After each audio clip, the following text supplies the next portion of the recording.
Oulton Park. It's the second round of the 2014 MCE British Superbike Championship. We're all ready for a start here in race one. There is Josh Brooks, who starts from the front row of the grid after being beaten to pole position yesterday by Shane Byrne. I'm reliably told, James and Jack, that Richard Cooper finished 5th at Mallory Park in a wildcard ride back in 2009. So that set the record straight for you, Jack. I know you were worried about that one. Let's go racing.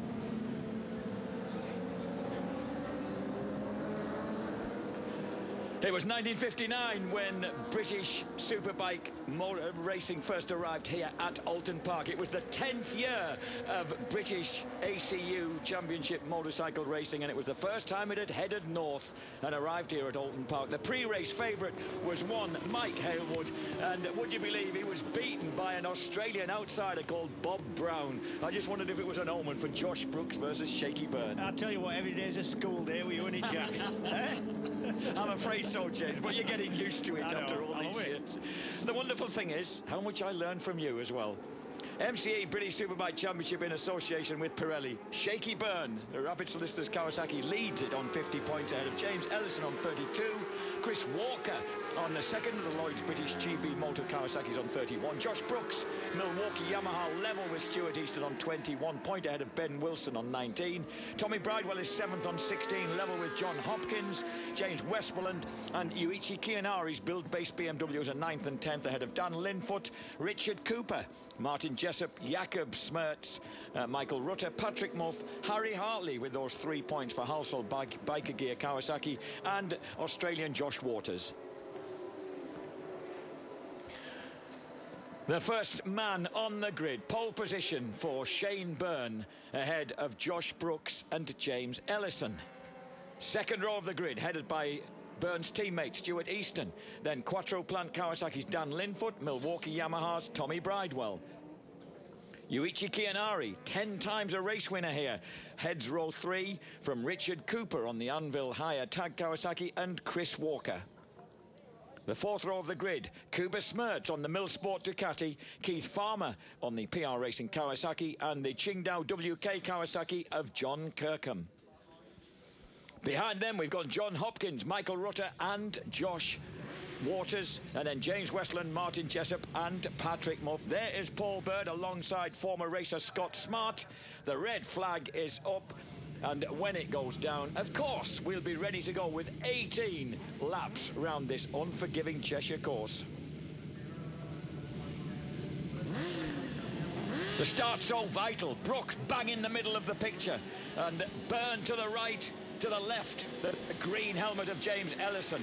The lights go out, and then thousands of horsepower hit the deck, and Shaky Byrne gets a brilliant start on the Rapid Solicitors Kawasaki and dives into the lead with Brooks holding off James Ellison's attempt to get underneath him. Whoa, big moments. Oh no! And a collision going down the hill towards Cascades. Wowee! Now that biker's gone a Burton. Was that the Halsall Racing Kawasaki? I think no, it's white leathers.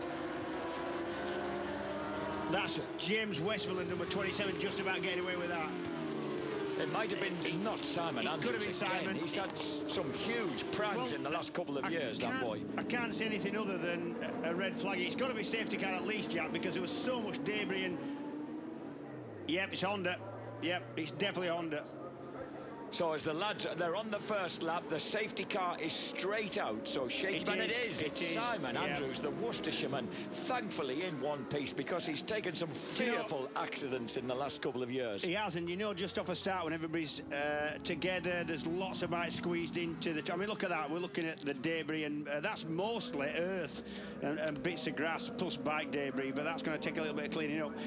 Yeah, when everybody's bunched together, and you're not necessarily thinking about who's around you, Jack. You know, you're trying to just get a good position, get forward, and things happen. You just haven't got any time to react. In 2011, of course, he had that... Simon Andrews suffered that huge smash at Snetterton when oil was dropped on the track. Here we go. Yep. See what happens into turn one and out of it, more certainly Westmoreland, number 27, got involved and shot on the grass, which worried me slightly because... let's have a look. It all starts with... That could be Keogh. I think that was Keogh who got a slide, who kind of kicked all that off. Yeah, Simon's lucky. he's really lucky, as is Westmoreland. You get on the grass at sort of 100 miles an hour, you haven't got a lot of control because you're not a lot of grip with slicks on grass. So that's quite a fortunate thing, that. They're all up, they're all right. That could have been a lot worse than that, Jack.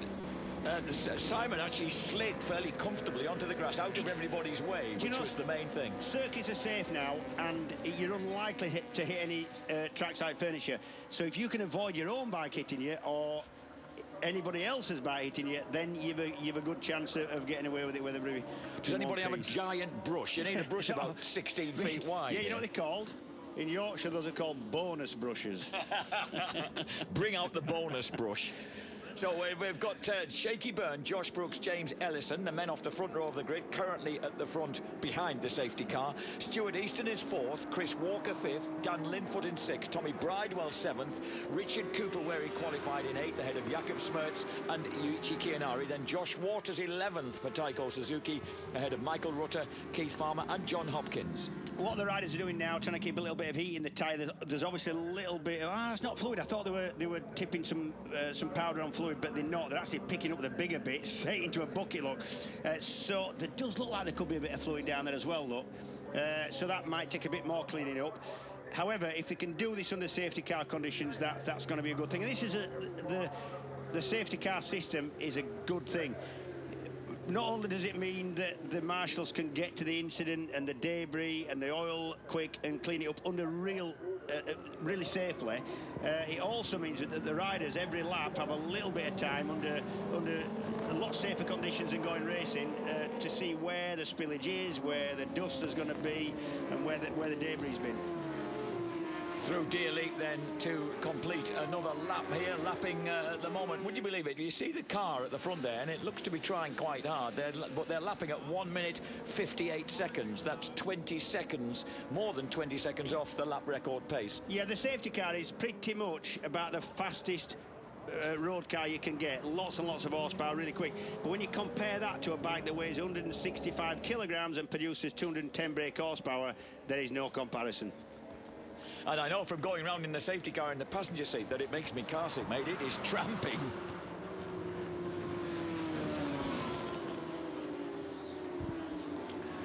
Shaky Byrne is currently leading this race, but at a steady pace. We're on the 3rd lap of 18.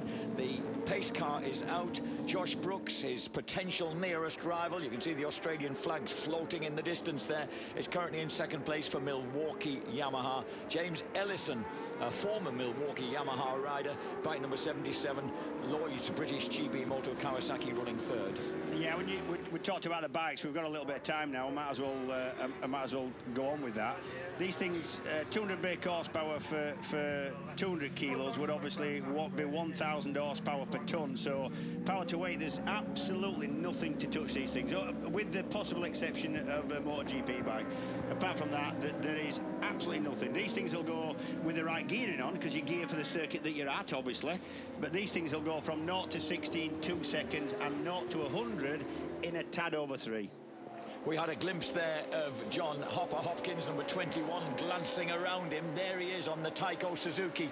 Hopper making his return to the championship, he knows so nearly won in 2011. Shaky Byrne then leading them round. There is Hopkins, bang in the middle of the picture, behind Keith Farmer, the Ulsterman, and just ahead of John Kirkham. Incidentally, can we wish all the best to, we're missing one of our local boys. Howie Mainwaring broke his shoulder in pre-season testing at Snetterton, and the shoulder's got infected rather unpleasantly. So Howie's hoping to be back at Snetterton in about 6 weeks' time for the 3rd round of the MCE Insurance British Superbike Series. So Howie Mainwaring Smart, all the best, dear boy. Hope you're improving. You see that the marshals can get off the track. They'll be warned by radio that the car's coming. Actually, the tyres screeching around Old corner anyway.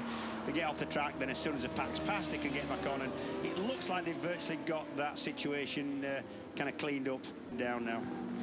And right.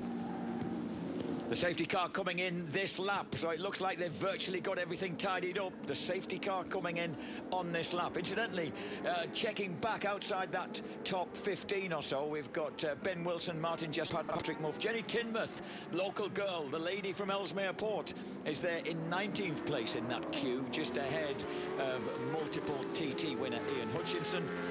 And behind him, there is Jenny, number 20. Yeah, she looks great in all black, doesn't she? But any chaps out there who do a few track days and think that where she qualifies and finishes isn't impressive, you've no idea. These lads, look at that. Michael Rutter's let a bit of a gap open up in front of him there, James, in 12th place. So I thought that you wanted to keep those gaps down. You can see that Josh Brooks is very keen to stay close to Shaky Byrne. Now then, when the safety car comes in, we're back to racing. However, you're not allowed to pass anybody. You can have a strategy. You can be as close and as far back as you want. The leader, in this case, Shane Byrne, has the kind of opportunity to get the race back underway the way he wants to. But you can't pass anybody till they go with the start and finish, which in this case is very close to where the car will come in. So the car will come in, and Shaky Byrne ignites the Kawasaki onto the start and finish straight, absolutely neck and neck with Josh Brooks, with James Ellison looking to surprise Brooks, and he does. An absolute replica of David Johnson's move in the Superstock 1000 Championship race. He launches through to second place and takes him back. They go. So Brooks has already been slightly cut adrift from his attempts to cling on to Shane Byrne. Yeah, Brooks a big loser there. He didn't need that. Nice sauce. Yeah, Walker as well tried to have a look at Island Bend under Brooks, doesn't make it. It's a brave pace to go past him as Superbike, I'll tell you. And dropping now into Brooks with that very, very tight line that he takes, skimming the curb through Shell Oils. There's two lines at Shell Oils. You either drop it in tight, run it wide mid-corner, cut it back, or you, like Ellison, or you stay tight on the inside like Brooks. There's number 4, a good start by Linford as well, running right behind Walker, and is riding, of course, for his previous team, Quattro Kawasaki. And there was a bit of a move being made down the hill in the crowd there in the middle of the pack. Oh, look at Cooper. Cooper just swoops round the outside, I think, of Bridewell. And but he lost it on the drive up Clay Hill. You need to get the drive up Clay Hill as well. And I think Tommy Reed took that position up Clay Hill. There is Bridewell just behind Stuart Easton, just in front of Nottingham's very own Richard Cooper. He's got two very, very tiny lads, fore and aft. Well, he's little himself, isn't he? Tommy's not that small, but those two, oh, look at this. It's very, very crowded as they jostle for positions there through Dearly to complete their 5th lap. And it's Ellison now, you know, who's going with...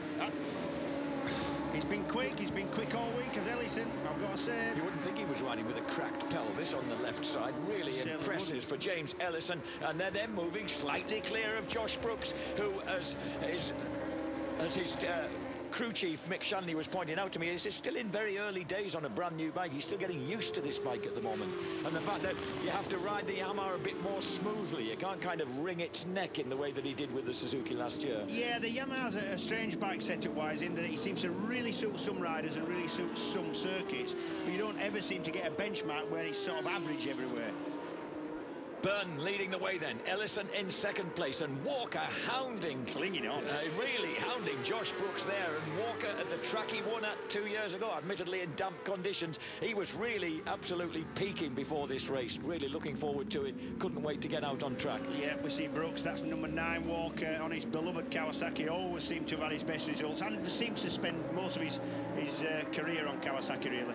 The gap has opened up behind him, but Dan Linfoot running strongly for Quattro Plant Kawasaki ahead of Easton, Bridewell, Cooper, Smertz on the Ducati, and Chianari's build-based BMW. We talked about Walker, and you know what I love about him is as he gets a little slide there coming out of Druids, it's his honesty. He says, oh yeah, these things are scary around here now. The top yoke's hitting you in the face every time it goes over a bump, the thing's trying to wheelie.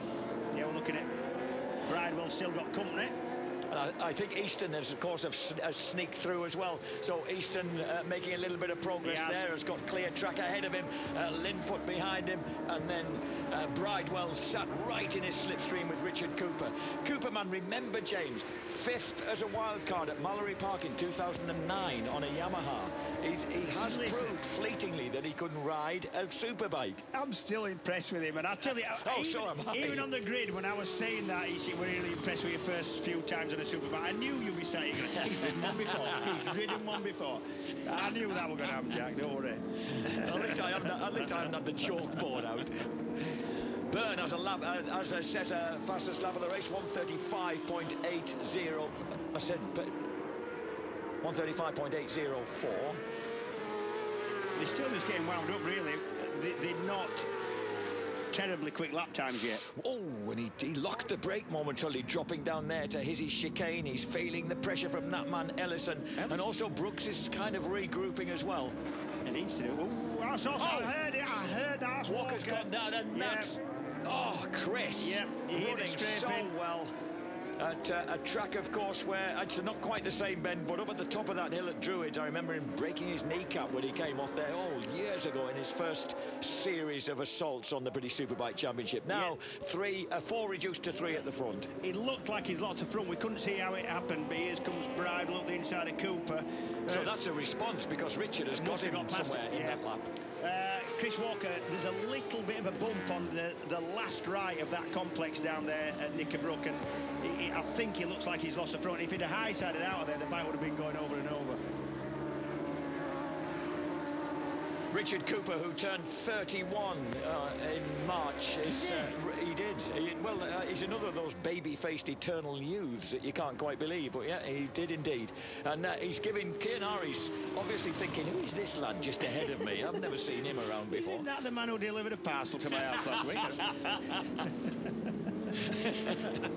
Byrne, Ellison, Brooks. Brooks beginning to recover his speed. If he gets relaxed and into the rhythm he needs with the Yamaha, then he might be able to tackle the Kawasaki's. And that's the key to it around here, Jack. You just need rhythm and a little bit of confidence. The trouble is, these things now with over 200 horsepower, it's such a kind of physical track. It's difficult to find a rhythm and a comfortable kind of run round. These are, I keep saying it, but these are flaysome things around here. It really is. The circuits don't change, the bikes do. They get more grip, they get more power, and that means they're physically harder to ride. Behind that group, incidentally, Stuart Easton has squeezed through into 4th place. So Easton now runs 4th ahead of Linfoot. This is the batch. There is Easton on the second Rapid Solicitors bike. Then number 4, Dan Linfoot, right behind him, hounding him. Tommy Bridewell on the second Milwaukee bike. And then Richard Cooper and Yuichi Kianari. The fastest man on track last lap was Brooks. Again, they're not super quick times yet. A lot of it's dependent on grip, and a lot of that is dependent on temperature. It's definitely colder than it was yesterday. It's chilled down since this morning when they were very quick in warm-up. There is Bridewell backing in. Here comes Kianari inside Richard Cooper, and Cooper hasn't got any answer to that. The build-based BMW goes through. And then Jakob Smerts is just there at the back of them on the Ducati Panigale. That Jakob Smerts. As opposed to another Jakob Smerts. No, that one. The very one, Kuba, as he's known to his friends. I said to him when we were watching MotoGP yesterday, do you ever fancy going back into this paddock? And he thought for a moment. He said no. I've had my time there. Kuba was a fantastic 250 man. Best 250 GP privateer. Yes, yeah. For several years. And really, he'd ride his out at the time. He was a little bit lighter. Really suited 250. Big corner speed. And there is Smerts, look, and he looks to me, his last lap was his quickest 36.9, so he's putting in consistently good times on the Millsport Ducati, which is good to see it running inside the top 10. This is Kianari now beginning to put a bit of pressure on Dan Linfoot. This is where Linny needs his mental strength and confidence and keep it up and buoyant throughout this 18-lap race. We're only just approaching half distance now. Weatherby versus Japan. Very similar places, actually.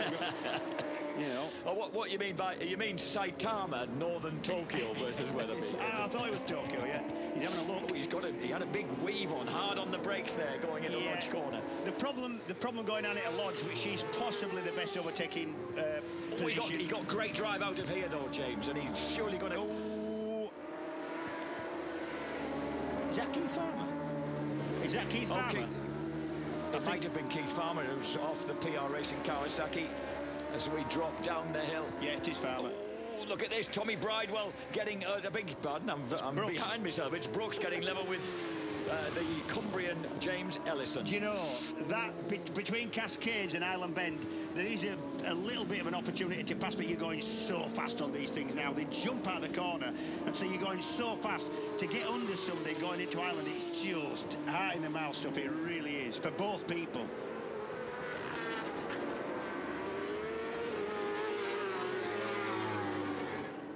On the 10th lap of 18, Shaky Byrne, James Ellison, Josh Brooks at the front. We've lost Chris Walker.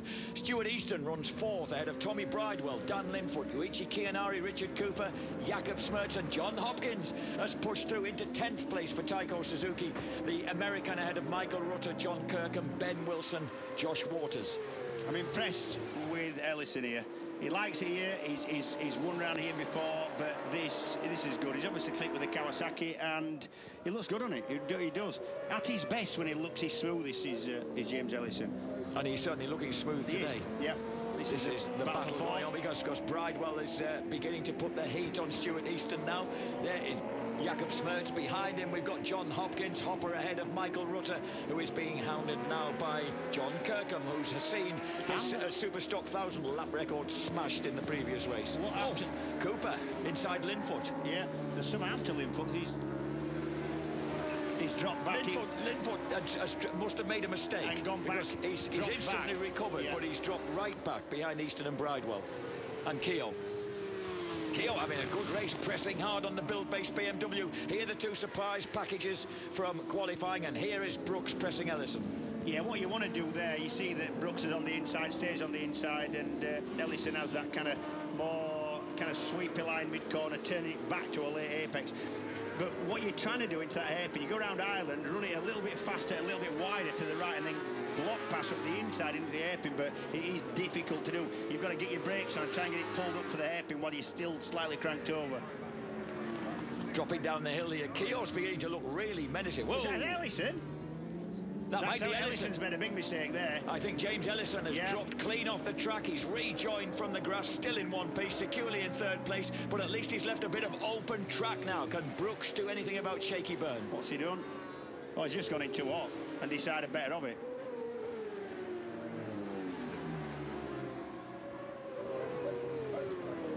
I suppose if you have a cracked pelvis, James, you don't want to be falling down on it, do you? So he suddenly thought, I'd better just take to the grass here. Here comes Bridewell. Bridewell outbreaking Easton. Contrasting styles there. Completely. So Tommy Bridewell moves through into 4th place. It's now Bridewell, Easton, Kianari, with Kianari keen to line up the little Scotsman. Now we've got Haik versus Northern Tokyo. Saitama. It is. It is. Have you been to Saitama? Never. I've been to Tokyo. Nice place. Linfoot, Cooper, Smertz, Hopkins still round out the top 10. This is the battle going on for 4th place. And valuable points, of course. Look at this. Oh, look at this little Scotsman thinking about tickling back underneath there. Thinking about it there and doing it there is two different things. And he's fairly circumspect, is Easton. You know, Easton's one of those riders that you know he isn't going to stitch you up. He isn't going to run you wide. If it's a pass, it's going to be a clean one. Yes. But he's such a flyweight little lad. You can almost see the way that the Kawasaki bounds out of corners with him on board. And this is a surprisingly steep uphill before they reach the crest there, and then the long dive down to the Hizzy chicane. Can you imagine when I first started racing, you came out of that Shellhall's hairpin and then just went flat out. There was no chicane at the top, and it was brilliant, really was. I mean, scary, but I still wish it was like that. I think that was a lovely piece of track. You weren't on one of these things. I wasn't riding one of these. You're fast enough coming down that hill as it is. Yep. And look at that, Kianari, the 3-time Superbike champion. He's had double race wins here in 2005, again in 2006. Still holds the lap record for 2006. And here he is alongside. That'll work nicely into Lodge Corner. He moves through into 5th place. Yeah, if Keogh's on the move. If there's any circuit in the country that Keogh had a shot at looking impressive, it would be this place. He's gone so well in the past, like you say. It's a tribute to how these bikes have developed, and indeed the tyres with them, that Keogh, of course, was on the factory Honda and factory Michelin tyres when he set that lap record. But it was, let's face it, 8 years ago. Yes, it was, yeah, and still stands. Obviously, the lap record has to be set in a race, not in practice. Do you know what? I was just going to say, that BMW was looking very settled. Did you see? He went to the inside. He was moving from side to side as he hit that big roller going into Ireland, and that's what upset the bike, and that's a big wide line. That's a mistake from Easton. I think he might have been a bit perturbed by what Keogh was up to in front of him. As just you would then. Be. 2/3 race distance completed. Byrne, Brooks, Ellison, Bridewell, Chianari, Easton, Cooper, Linfoot. This the battle going on, and now it's Cooper who has got past Dan Linfoot into 7th place. Both Kawasaki mounted. Easton, just even at this speed, it looks like he's touring. He's that really smooth. did then, yeah. Up the hill, this is a fabulous place to go and watch them. Their front wheels pawing the air as they come over the top, 170 miles per hour as they peak the top of the hill. And Josh Brooks not able to make any inroads on Shaky Byrne, who was about 0.3 of a second quicker on the last lap. Chianari will once again try and move inside Bridewell, and he does so ruthlessly at Lodge Corner. What a clean pass. The BMW through to 4th place. Good run from Keogh, this. Yuichi Chianari, always just disarmingly honest in everything he has to say about his riding, even about the fact that when his dad first insisted he went racing motocross, he didn't like it, he was frightened, he hated it. But then, do you know that's what kind of bloke he is? He looks a little bit and feels like a nervous kind of bloke, you know, so you can never tell. What he's achieved is all the more remarkable, although he did say when he got taken, he was the first pupil ever at the Suzuka Racing School in Japan, and as soon as he got onto tarmac he loved it, and he met all sorts of friends from all sorts of different parts of Japan, and his life was transformed. And I've always said this, you can never tell. You can meet somebody in the paddock like Jim Moody, who was a fantastic racer, and you know he's going to be hard. He'd fight in a pub, no problem. He's just an hard lad. But then you speak to others that are just softer spoken, and you'd think their hobby would be maybe stamp collecting or touring with a caravan. But we're looking at several of them right now, with Chianari, looking at Stuart Easton, looking at Dan Linfoot. They put an helmet on, put the visor down, and they're a flipping lunatic. And another one, James Westmoreland, Chianari's teammate, has managed to pick his way through to 12th place, so he's recovering after that alarming start to his race. Yeah, and I feel a bit sorry for James Westmoreland, number 27, because he shouldn't really qualify that badly. Had a lot of issues with the bike. It stopped on him, and he should have been starting from 2nd or 3rd row for me. John Hopkins has been demoted by Kirkham. Kirkham's on the move a bit, and just coming up now, I think Kirkham's beginning to throw. Oh, Hopkins touring on the Taiko Suzuki. The Taiko Suzuki has a problem on the 15th of 18 laps, and the California is cruising on the Taiko Suzuki. What a shame. He was into 10th place, but he's now, of course, dropping back. So Westmoreland moves 11th, Rutter into 12th. 135.644, 135.644, and within a 10th of a second of the lap record. Yeah. Josh Brooks reducing the deficit to 1.6 seconds. Here's Harry Hartley, number 50, racing against number 64, Aaron Zanotti, number 7, Barry Burrell, on the distinctive WD-40 bike. And Barry Burrell hasn't clicked with that Kawasaki. He rode it, and this is Hopkins coming in. So Hopkins is retiring the Taiko Suzuki. Shaky Byrne at the moment has an advantage, or he did at the end of the last lap, of 1.6 seconds. As we watch Hartley, who is running in 18th. These are the 18th, 19th and 20th placed riders. Yeah, Hartley already the youngest man ever to score points in the big class at BSB at just 17, just turned 17. A very level-headed lad, as was well exhibited when you spoke to him on the grid. Here's the battle at the front. Shaky Byrne, that gap has slightly reduced, but we are on the 15th of 18 laps, so there's only 3 laps left for Brooks to do anything about it. He set the fastest lap of the race. And they did say, Mick Shanley did say that they set their fastest lap during free practice on the 15th lap of a race run. And again, that's a half a second quicker than Byrne. 36 flat for Byrne, 35.5. That's sneaking nearer to that. All the time, by hundredths of a second. You know what? Look at his line across the top. The thing is, Shane Byrne will know as well, because he will have had his lap signals from the lap before. However, I worry about Josh Brooks when it's this situation.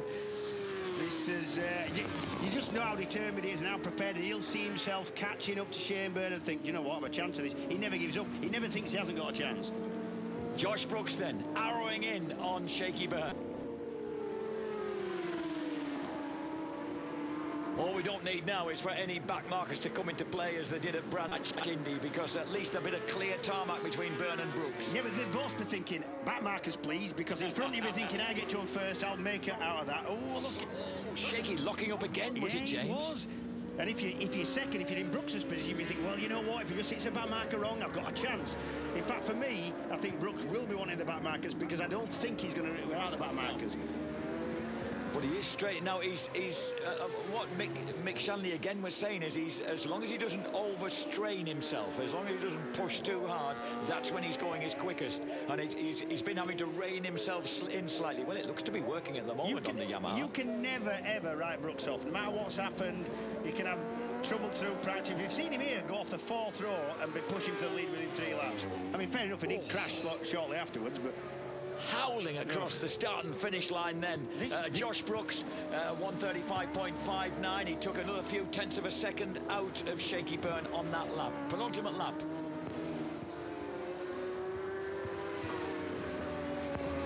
He's going to run out of time, rather like he did at Brands Indy, really. It's just going to be a lap or two too short for him, perhaps. I think so, because Shane Byrne has definitely got the signal to go. And this is the accuracy with which these two guys are riding at these fearful speeds around here, James. I mean, they're averaging 100 miles an hour around here, averaging 100 miles an hour. There's corners that are 40 miles an hour, so you add that up. And they're running so close to those curves and those white lines. That is the idea. I know it is, but how... You've paid your entrance fee, and you can use as much road as what there is. But it's the fact that they get it right. I think, can I go home? The accuracy. You're dead right. When you're running with 210 brake horsepower and fearful speed, it's the accuracy that makes. Chianari stopped at Island Bend. Chianari is out after a brilliant ride on the build-based BMW. The former champion had reached 4th place, and he's out of the race. There is a back marker. They're about to start the last lap. Ralph Laturco in his Brazilian colours, the London-based Brazilian. Oh, and this is just tantalising for Brooks. Is he going to be close enough? I don't think so, but he will think he is. He'll just be thinking one slide, one running wide, one mistake from Shane Byrne, which he doesn't often make, I have to say. Shaky looking steady, but under pressure. 135.4. That is a lap record. It's a new lap record. We've finally got a lap record broken. Keogh's 2006 mark has been blown away by Brooks. 135.411. I don't want to watch this, because the back marker Laturco is going to, or could, play a part in this. The gap was 0.526 of a second as they crossed the line, but Ralph Laturco, bless him, exactly as he did at Brands Hatch, gets well out of the way of the same two dueling leaders. Well, you would. You want to look round and see them two coming, wouldn't you? No, and Peter Baker didn't, but at least Ralph had the sense to. Now, look at this. The gap is still shrinking. I just think this is so Josh, close. Careful. It's got to be Lodge. It has to be Lodge corner. If he's got a chance, he's got to do everything perfectly. He's not going to be close enough. Down into Listen, I don't know what tyre Shaky's on, but they went for the harder compound on the Yamaha because they knew they'd be risking the longevity on the softer one. They're both on the same. Everybody's on the same except for Walker, Linfoot, Smerts and Cooper. Oh, look how Shaky has responded. How smooth was he through Knickerbrook? Look at the ground he picked up on the drive up the hill. So Shaky surely he got the gap that he needed, because this is the final drive to Lodge Corner. He needed to be close as they came over the crest of the hill if he was going to have any chance of outbreaking the Englishman. He's going to be a lunge if it is. He's just not close enough. As he comes through the Lodge corner, down into Deer Leap. Shaky Byrne has the advantage on the rapid solicitors Kawasaki, and is it? Oh, it's close as they cross the line. Byrne takes it by 0.105 of a second after a brilliant first race here at Oulton Park. Third place for James Ellison, fourth for Tommy Bridewell, so a good day for the Milwaukee Yamahas. Fifth is Easton, and here's the battle. Linfoot's got back ahead of Richard Cooper as they howl across the line on the Kawasaki side by side. It's Dan Linfoot who grabs an excellent sixth ahead of Richard Cooper. Westmoreland runs eighth. What a great late surge by him. This is Jessup versus Waters. Josh Waters on the Taiko Suzuki, just edge out, 13th across the line. Patrick Muff 14th. Ben Wilson gets a point for the Gearlink Kawasaki team in 15th place. What a great result there for Paul Bird and his Rapid Solicitors Kawasaki team, and a terrific ride by Josh Brooks. James Ellison strong in second place until he ran on, but it's Shaky Byrne who takes the overall verdict, 18 laps. So Byrne, Brooks, Ellison, Bridewell, Easton, Linfoot, the top six. Obviously some disappointment for that team. Gary Mason, former British Superbike racer, in there consoling Sean Muir, but I would think that Josh Brooks is rather encouraged by that race. Oh, absolutely. You know, you can never, ever write him off. He just digs and digs. Sometimes that's a really disappointing Yuichi Kinari, and I'm disappointed for him. He now realises how late in the race that was. But you know, the lovely thing is, the bike's broken. He could be upset, but he's wheeled it up, and he leaned it against the tyres really carefully. Yes. Well, he knows how much Stuart Hicken will be hurting from that. The MCE Insurance British Superbikes Championship in association with Pirelli. Shaky Byrne wins a cliffhanger first race at Oulton Park from Josh Brooks. James Ellison, and fairly isolated, comfortable third place for Ellison, who's just here to take as many points as he can while riding injured. Tommy Bridewell in fourth. Stuart Easton on the second Rapid Solicitors Kawasaki is fifth. And then after a terrific duel, Dan Linfoot gets the better of Richard Cooper in their battle for sixth. James Westmoreland brilliantly picks his way through on the build-based BMW from at the back to 8th place, ahead of John Kirkham and the Millsport Ducati of Jakob Smertz. 11th place for Michael Rutter's Batham's BMW. 12th place, Martin Jessup, just for RidersMotorcycles.com BMW, ahead of Taiko Suzuki's Australian Josh Waters. Patrick Muff from Switzerland on Batham's BMW points. Ben Wilson gets one for Gearlink Kawasaki, ahead of Ian Hutchinson. And then that battle between Harry Hartley, Aaron Zanotti and Barry Burrell, with Jenny Tinmouth TWR Honda in 20th place. Shaky Byrne now has a clean 3 wins out of 3, 75 points in the 2014 British Championship Series, ahead of James Ellison on 48. Josh Brooks moves third on 40. Chris Walker is now joint fourth on 31 points with Stuart Easton. There are 2 points ahead of Tommy Bridewell. Dan Linfoot and James Westmoreland, who are often mistaken for brothers, are joint seventh ahead of Ben Wilson and Richard Cooper. 11th for John Hopkins, Taiko Suzuki, ahead of Yuichi Kianari and Jakob Smertz. Martin Jessup 14th ahead of Rutter, Kirkham, Muff, Josh Waters and Harry Hartley.